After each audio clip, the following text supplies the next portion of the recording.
November 13th, 1998. A Friday. The stock opens at $9 a share. By the end of the trading day, it closes at $63.50. At its peak, somewhere in the middle of that session, it touches 97. In a single day, a company with $5 million in annual revenue achieves a market capitalization of $840 million. That night, a CNN camera follows co-founder Stefan Paternot to a Manhattan nightclub. He is 25 years old. He is wearing vinyl pants. He is dancing on a table with his model girlfriend.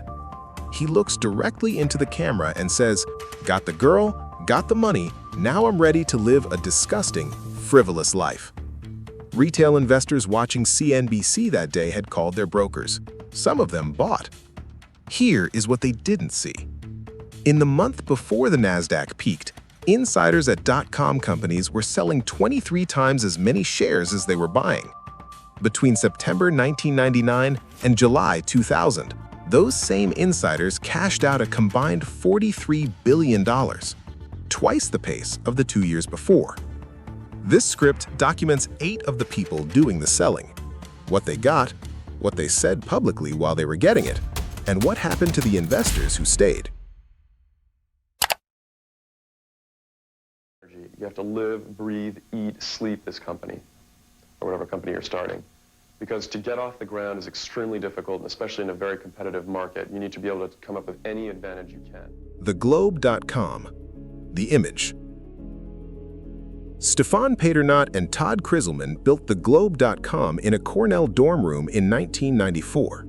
It was an online community, personal profiles, chat rooms, shared content, a full decade before the architecture became Facebook. By 1998, it had millions of users and a story that the Wall Street found irresistible. 2 kids from Cornell, the internet's first social network, the new economy made young. The IPO was November 13, 1998. The offering price was $9. The first trade was $87. The stock hit 97 before pulling back to close at $63.50. A 606% single-day gain that set a record that stood for years. On paper, both founders were worth over $100 million. They were 24 and 25 years old. The company had never turned a profit. The investors who bought that day were not fools. They were given every reason to believe. The financial press was calling it the IPO of the year. The company was on the cover of magazines. The narrative was airtight. All business analysts agree with Inktome's Dave Peterschmidt that internet businesses are here to stay. This is what the future looks like, and the future is already here. You can't cut your way there. If you don't generate the revenues, what are you going to do? The first thing I gave up was, some marketing expenses. True. By 2001, the Globe.com stock had fallen from $97 to less than 10 cents. The flagship site shut down. The founders were pushed out. Paternot later wrote that he watched his fortune disappear in real time. He was, in the end, one of the people the bubble consumed, which makes him different from everyone else in this script and makes him the right person to open it. Because what he didn't know, and what the retail investors who bought his stock didn't know, was what was happening just off screen. Global Crossings has now declared bankruptcy, and its once mighty stock is now selling for just pennies. In 1997, a former investment banker named Gary Winnick founded Global Crossing in Los Angeles. The idea was fiber optic cable, an underwater network that would carry the internet's exploding data traffic across oceans and continents. The timing was perfect. The infrastructure story was exactly what investors wanted to hear. By 1999, Global Crossing was valued at $20 billion. It had never generated a profit.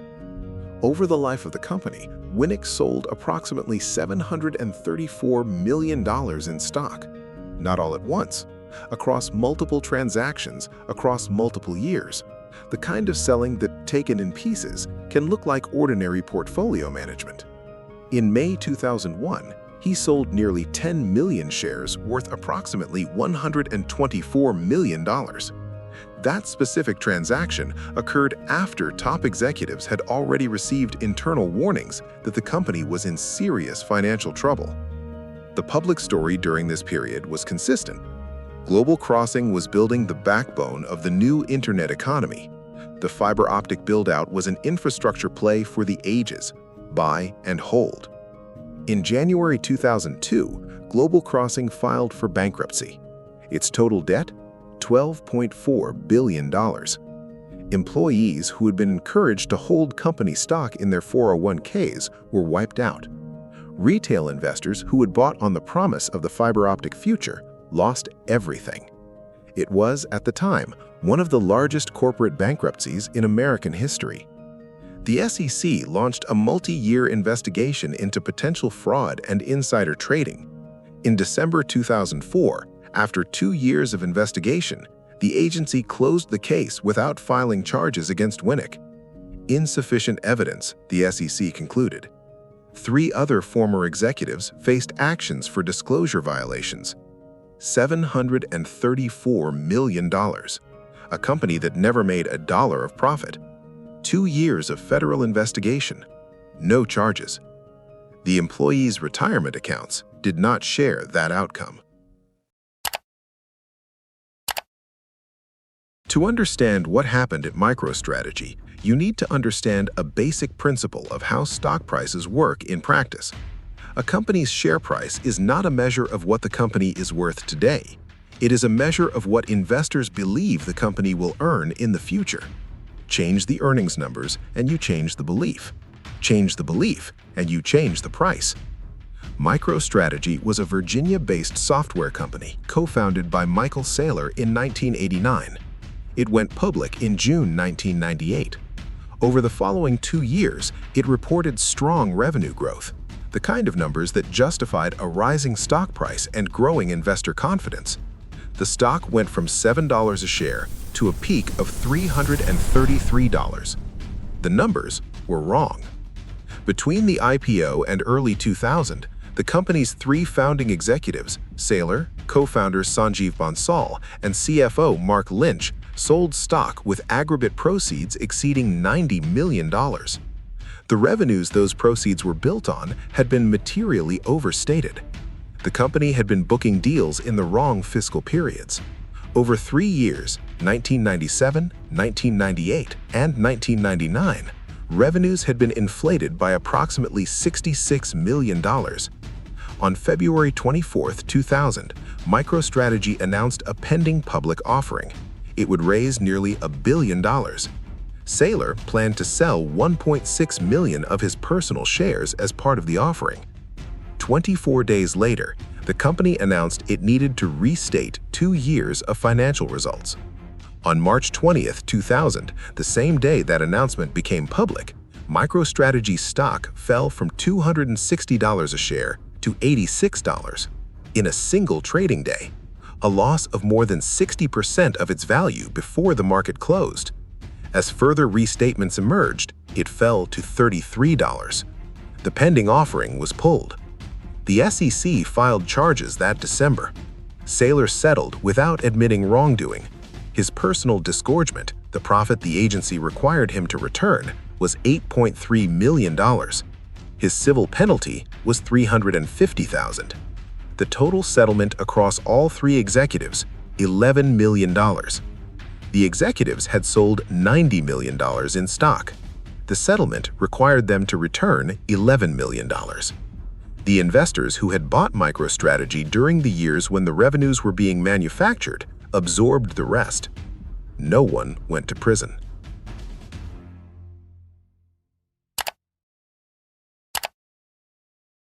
This is the section that is hardest to write and hardest to watch, because nothing in it is illegal. Mark Cuban and Todd Wagner co-founded Broadcast.com in 1995, an early streaming audio and video platform that put radio stations and live events on the internet before most people had a connection fast enough to use it reliably. In April 1999, Yahoo acquired it for $5.7 billion in Yahoo stock. Cuban's share of the deal, approximately $1.4 billion in Yahoo shares. He could not sell them. A mandatory 6-month lockup agreement is standard in acquisitions. It prevents founders from immediately dumping stock and collapsing the acquiring company's share price. For 6 months, Cuban held $1.4 billion in Yahoo stock and could not touch it. Yahoo at this point was trading near its all-time high. The internet boom narrative was at maximum volume. Everyone from financial analysts to morning television was telling retail investors that this was the floor, not the ceiling. Cuban did not believe them. During the lockup period, he spent nearly all of his available liquid cash buying put options on tech-adjacent stock indexes, an expensive, imperfect hedge that provided partial protection while he waited. He later said he lost 100% of the money he put into that position. It didn't matter. It bought him time. When the lockup expired, he arranged a collar through Goldman Sachs. A collar is a simultaneous options position. You sell the right to profit above a certain price, and you buy protection against falling below another price. Think of it as a floor and a ceiling on a single investment. Cuban set his floor at approximately $85 per share. At the time of the trade, Yahoo was near $237. Within months, the Nasdaq peaked. The bubble began to deflate. Yahoo fell from $237 to approximately $13 over the following 2 years, a 94% decline. Cuban's collar held. He walked away with over $1 billion in preserved wealth. He later described the trade as one of the top 10 on Wall Street. By any financial measure, he is right. Broadcast.com was shut down by Yahoo. The product Cuban had spent 4 years building, the platform retail investors had watched Yahoo pay nearly $6 billion for, was gone. The investors who bought Yahoo stock to participate in the transformation of media, who were, in a real sense, buying what Cuban had sold them, had no access to the Goldman Sachs collar. They held through the 94% decline. Cuban kept the money. He bought the Dallas Mavericks. He went on television to advise other entrepreneurs on how to succeed. None of it was illegal. All of it happened.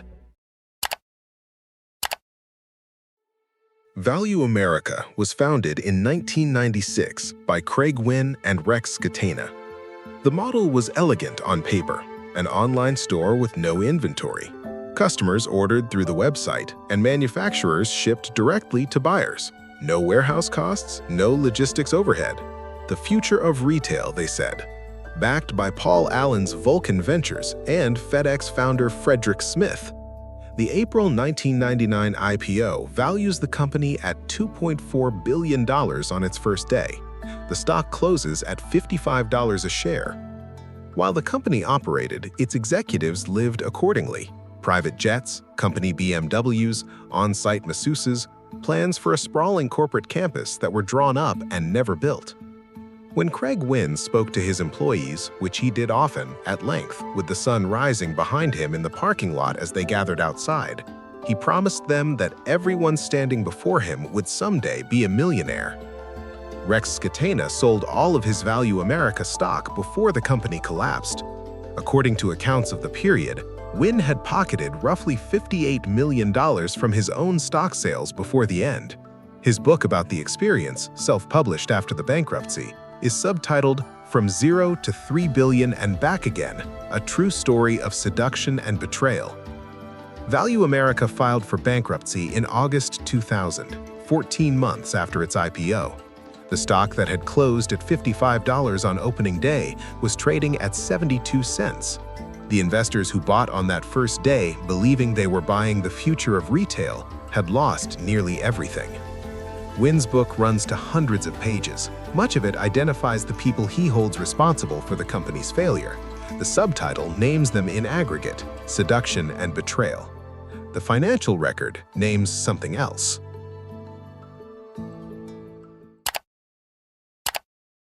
Louis Borders co-founded the Borders bookstore chain in 1971. In 1996, he had another idea: grocery delivery within a 30-minute window, using the internet to take orders and a fleet of trucks to fulfill them. The company was called Webvan. The concept required two things: a CEO with operational credibility and a lot of capital. Webvan secured both. In September 1999, it recruited George Shaheen, then the CEO of Andersen Consulting, earning $4 million a year, to run the company. The terms of his departure from Andersen required a guarantee. Shaheen's employment contract with Webvan included a retirement benefit, $375,000 per year for life, payable upon his resignation for any reason after June 30, 2000. This was written into the contract before Shaheen's first day of work. Webvan's IPO in November 1999 raised $375 million. The stock doubled on its first day, briefly valuing the company at $6 to $8 billion. At the time of the IPO, Webvan had generated approximately $395,000 in total revenue, against losses already approaching $50 million. The company then proceeded to spend that money at a pace that suggested no one had seriously considered what would happen if the revenue didn't materialize.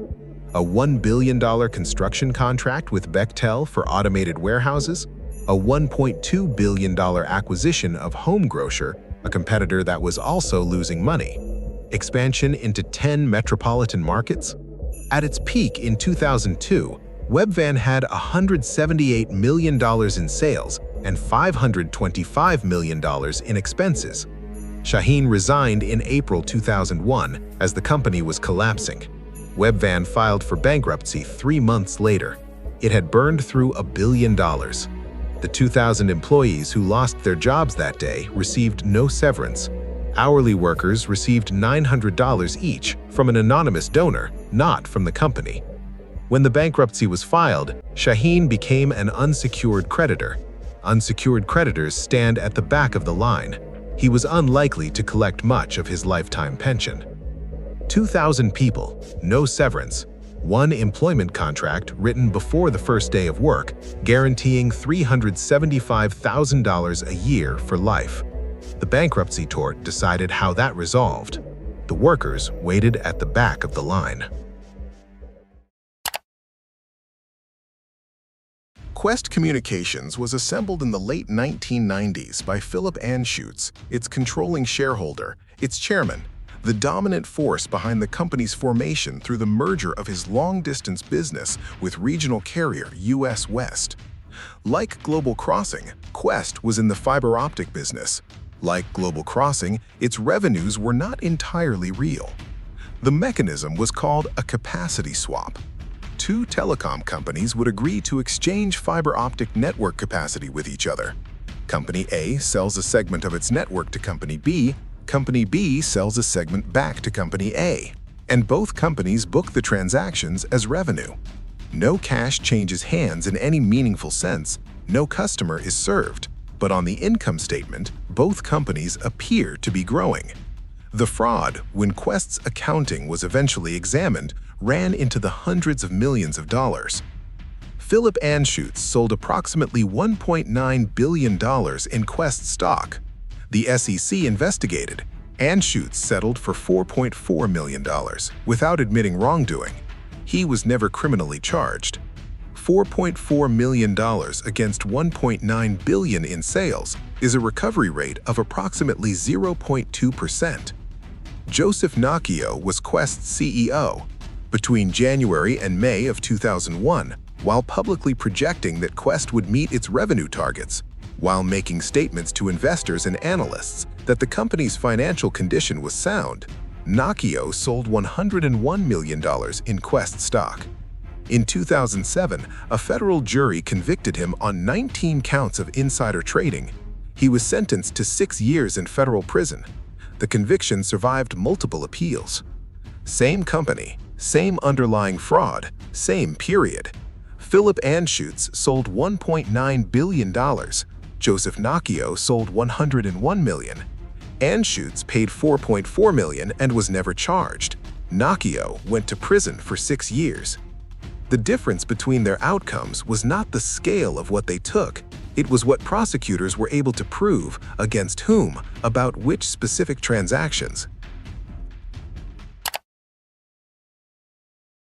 The dot-com bubble is remembered as a story about collective delusion, millions of ordinary people who believed a new economy had arrived and bet their savings on the belief.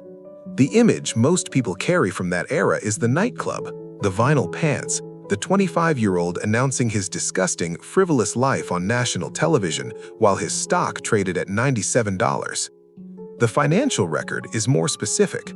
Between September 1999 and July 2000, insiders at dot-com companies sold $43 billion in stock while retail investors were buying. In the month before the Nasdaq peaked, they were selling 23 times as many shares as they purchased. The companies that received the most enthusiastic public coverage, the most breathless analyst upgrades, the most airtime on financial television, those were frequently the same companies whose founding executives were quietly, legally, and in some cases illegally, converting paper wealth into real wealth before anyone else could. Of the 8 people in this script, 1 went to federal prison. The Nasdaq eventually recovered. Sarbanes-Oxley passed in 2002, tightening the rules around revenue recognition, executive certification of financial statements, and insider trading disclosure. Some of the specific mechanisms documented here are harder to repeat. The revolving door between the people who design these transactions and the agencies that police them has continued to turn. The underlying condition that the people who know the most about a company's actual financial health have more time to act on that knowledge than the people buying their stock on the open market, that condition was not addressed by any reform. It is not a malfunction, it is the architecture. Paternot's quote became the defining image of the era. The $43 billion became a footnote.